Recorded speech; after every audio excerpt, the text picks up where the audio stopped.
సభకు నమస్కారం. ఈరోజు మన నేత జనసేన రాష్ట్ర అధ్యక్షులు మరియు డిప్యూటీ సీఎం గారైన పవన్ కళ్యాణ్ గారి పిలుపు మేరకు ఈరోజు 12వ ఆవిర్భావ దినోత్సవానికి వచ్చేసినటువంటి జనసేన నాయకులకు, కార్యకర్తలకు, మహిళలకు, వీర మహిళలకు, ఇక్కడికి వచ్చినటువంటి వేదిక అలంకరించినటువంటి పెద్దలు,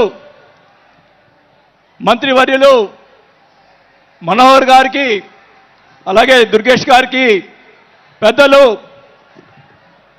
నన్ను పార్టీలో చేర్పించేదానికి ముందుకు నన్ను తీసుకొచ్చినటువంటి వ్యక్తి మా నాగబాబు గారికి, అలాగే వేదిక అలంకరించినటువంటి ఎంపీలకు, ఎమ్మెల్యేలకు, జనసేన నాయకులకు అందరికీ కూడా ముందుగా నమస్కారాలు తెలియజేసుకుంటా ఉన్నాం.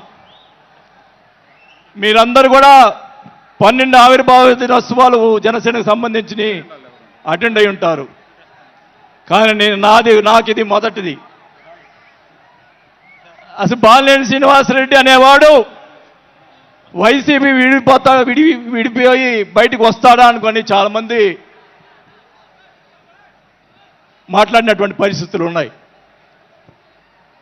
నాకు క్షమించండి కొద్దిగా, ఎందుకంటే మొదటిసారి కాబట్టి ఒక 5 నిమిషాలు తీసుకుంటాను. దయచేసి మనోహర్ గారు క్షమించాలని కోరుకుంటా ఉన్నా.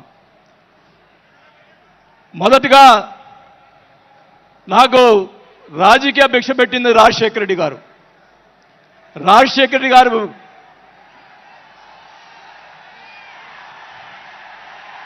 చెప్తాను, వినండి.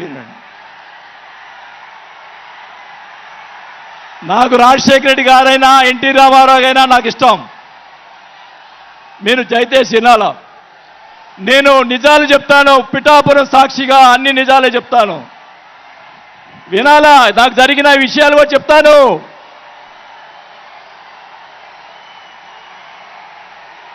ఆ తర్వాత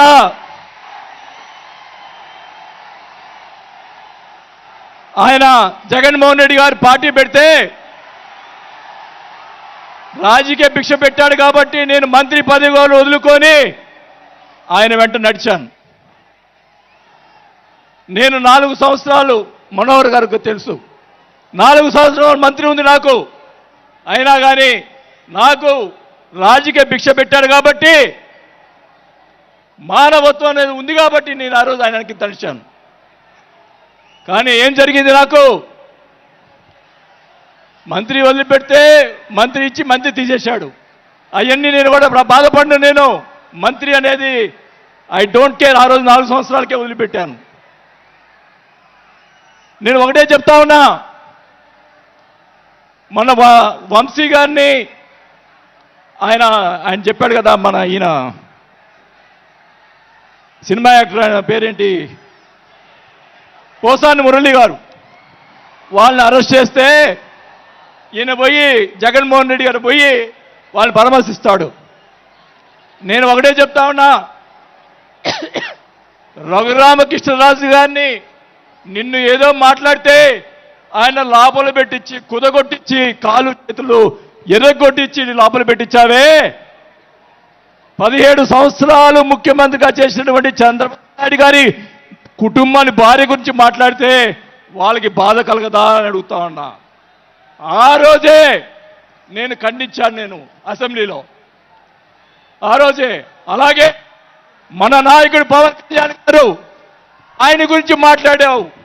పోసాని మురళీకృష్ణ గారు ఆయన కళ్ళైన చేస్తుంటే లక్షలాది మంది జనసైనికులు నీకు తుప్పుగా రాలగొట్టేవాళ్ళు.